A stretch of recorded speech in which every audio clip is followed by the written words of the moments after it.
If you study the Prophet's lives, many of them, they have a lot of trouble coming from their spouse, like Nuh alayhi salam or Lut alayhi salam. Some prophets have trouble coming from their children, like Nuh alayhi salam or Yaqub alayhi salam. They're getting trouble from their children. Ibrahim alayhi salam is worried that his grandkids and their future generations are going to fall into shirk.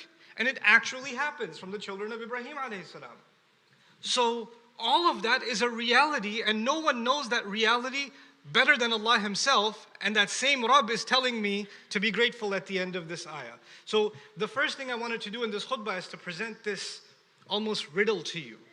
How are we supposed to unlock this? How are we supposed to make sense of this? Because Allah Azza wa Jalla has commanded us, or actually even complained to us, أَفَلَا يَتَدَبَّرُونَ الْقُرْآنَ أَمْ عَلَى قُلُوبٍ أَقْفَالُهَا. Don't they contemplate deeply the Quran, or do hearts have their own locks placed on them? One of the ways you can think, and I can think about that ayah, is if I'm refusing to think about what Allah says and contemplate it, maybe something hasn't unlocked in my heart yet.